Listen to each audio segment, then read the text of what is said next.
Hey guys, what's up? Welcome back here to today's edition of The Fishing Teacher, and really appreciate you guys checking out today's video and spending some time with me. And guys, today I want to have a conversation just like if you were here in the tackle room with me and you came over here to my house and you go, man, Randy, what can I do to just make myself a better fisherman? It's like, what are some things I can do that are easy, that I can just see some immediate action for, that's really going to help me catch more bass? Because I'm struggling. I have a hard time when I'm fishing. It's like I don't know where to go.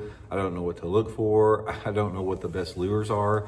I'm going to give you guys some really good foundational advice that'll help you out the next time you go fishing, that really helps simplify your approach. Because one of the things about bass fishing, it is intimidating. Bass fishing is intimidating to a lot of people that don't know much about it.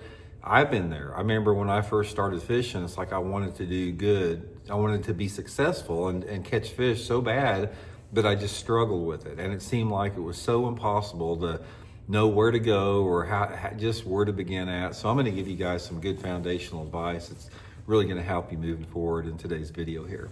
Also, guys, for get started, a couple quick housekeeping tips to keep the channel on YouTube here. Quick invitation, Solar Bat has still got the sale going on the pre-Black Friday sale. I think it's between now and the end of this month. 40% off on my RB2s and RB3s. These are my RB2 series here. I'll put the Solar Bat link in the description, or you can get them through my Tackle Warehouse link. Also, guys, anybody interested in booking an on-the-water lesson with me, just go to my Facebook page, Randy Blaukat Professional Angler, and shoot me a private message. We've got a lot of interest in jerkbait lessons right now here in Table Rock Lake and Stockton Lake, so you can get a hold of me by just sending me a private message in the description, or my YouTube or my Facebook private message section. So really appreciate that. Okay, what am I going to tell you? We're sitting down here in the tackle room.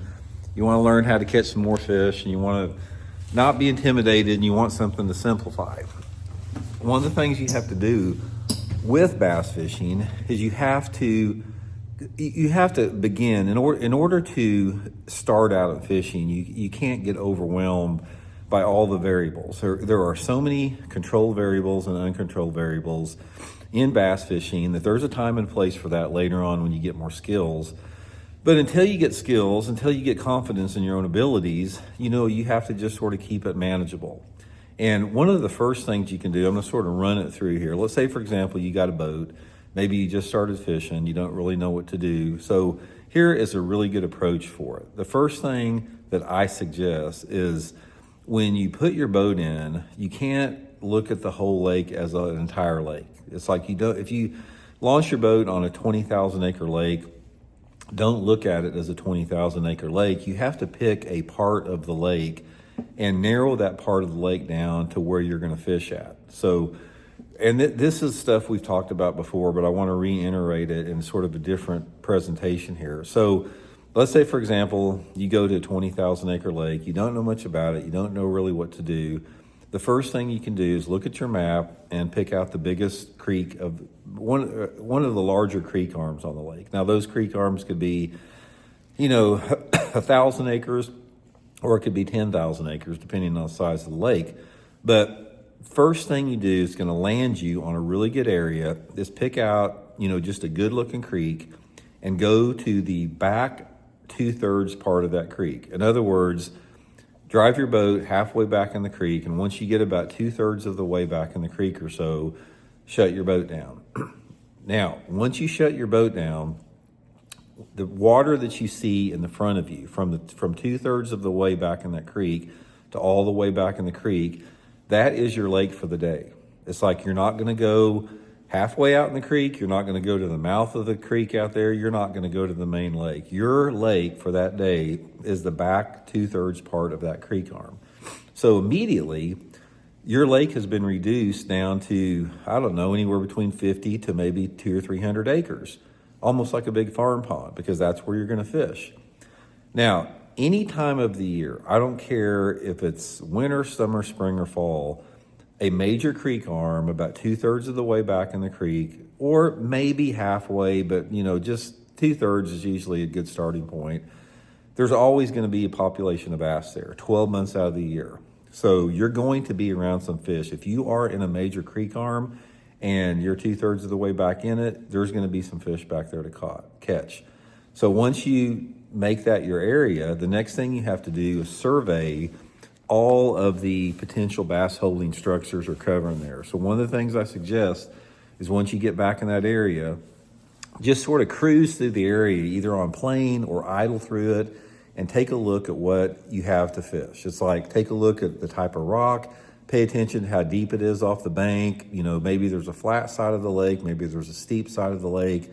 Pay attention if there's any grass in the water or lily pads or lay down trees. Go all the way to the back and see how deep it is back there and what's the available structure. And then once you do that, come back out to where you started, you know, 2/3 of the way about the creek, and assess what you think are going to be the best techniques for those areas. Now, let's say, for example, every season's different. I don't want to run through all seasons because every seasonal pattern is different. But let's say we're going to fish right now. The time of filming this video is November. So I know in November, once that water temperature starts to get around, you know, in the 50s, like it is a lot of times, that like a crankbait and maybe a spinnerbait and a jig are going to be really good. So maybe I tie all three of those on. Maybe I tie something like one of my finesse jigs, one of my throwback finesse jigs on one rod, and then maybe I have a 1/2 ounce spinnerbait on another rod, and maybe I got something like a wiggle work crankbait on the other rod. So once you have those three lures, you start fishing the available cover that's in there. Whatever the cover is available in there, you start fishing those particular techniques. If you catch fish, fine, you can start, you know, running that pattern, you can duplicate it around the lake. But if you're not catching fish, the next thing you have to do is make some type of a switch. Now, the switch, since you're fishing just this one part of the lake, maybe instead of, you know, maybe you were cranking some, you know, steep rocky banks, or maybe there's a little bluff wall that you were throwing the jig on, or maybe you were throwing that spinnerbait around a lay down tree or something. The next thing you do, if you do not catch them, is go to whatever other cover is available. If you were fishing the steep side of the lake, go over to the flat side of the lake. If you were fishing lay down trees, maybe you see a couple boat docks on the other side of the creek, go over and hit those docks. Keep fishing the available cover with the lures that you have until you either begin to catch some fish or you're not catching fish. Now, let's say, for example, you're still not catching them. You've got your spinnerbait, your jig on, and your crankbait. You've tried a lot of the available cover, and you're still not catching them. The next thing that you can do is make some type of a color, maybe some type of a color or lure profile change. So if you were fishing, say, a black and blue jig, maybe try green, maybe tie like a brown and orange or something like that. If you were throwing a crawfish pattern wigglewort, maybe put on some type of a blackback chartreuse or a shad pattern. If you were throwing a, you know, white and chartreuse spinnerbait, something like that, maybe try like a translucent, clear looking shad pattern. Or change your profiles, you know, go to a bigger or smaller crankbait, you know, change your trailers up on your jig. Maybe you had a flapping leg trailer, you can put more of a chunk style trailer on that. Your spinnerbait, maybe you didn't have a trailer on it, put like some type of a curly tail trailer on it. Make some type of a lure adjustment. So go through the lure adjustments. You know, if you're not catching them, you know, if you're still not catching them at that point, you pretty much probably exhausted most of the day, and there's probably not going to be a lot of fish in there if you haven't caught some fish in those areas by sampling all of the available cover, and you've mixed up your baits a little bit.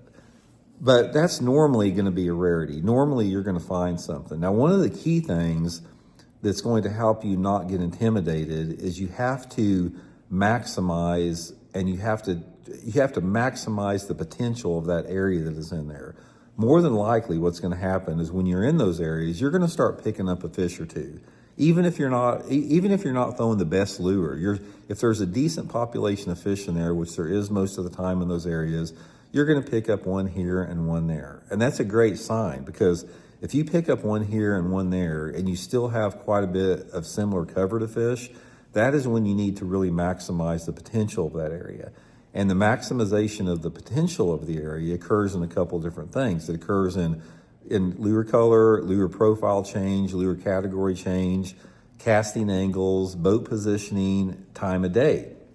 Just because you roll in there and say, for example, you throw that wiggle work crankbait down a rocky bank at 8 o'clock in the morning and don't catch any fish doesn't mean that you're not going to be able to come back in there at 2 o'clock in the afternoon and maybe the wind's picked up a little bit and start catching a few fish in the afternoon.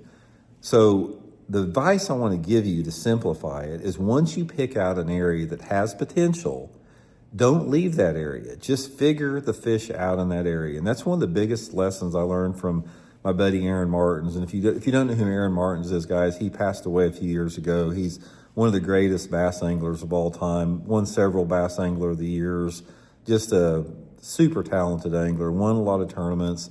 And Aaron was a master at maximizing his area. He wouldn't leave it. If he was catching a fish or two, he would slow down and just try to milk it for all it was worth. And that's one of the things that you can really do if you don't know much about fishing or you're getting started is do not try to cover too much water. Don't try to cover too much of the lake. Just try to figure out the fish that are right in front of you. And more than not, that's a good way to catch them. Now, if you start catching them, let's say, for example, you pull back in that creek that we talked about and it's starting to work a little bit. And maybe you catch a few on a jig and you catch a few on the spinnerbait, you catch a few on the crankbait, and you sort of isolate the type of cover that they're on. At that point, you can expand into other parts of the lake because you've got some confidence now. So there may be a creek 2 or 3 miles down the lake that you can duplicate your same pattern in, and you can run that. And that's how you figure things out. Bass fishing is a process of elimination. It's not as difficult as what people think once you get some fundamental skills, because it's just a matter of time until you hit upon the right combination of things.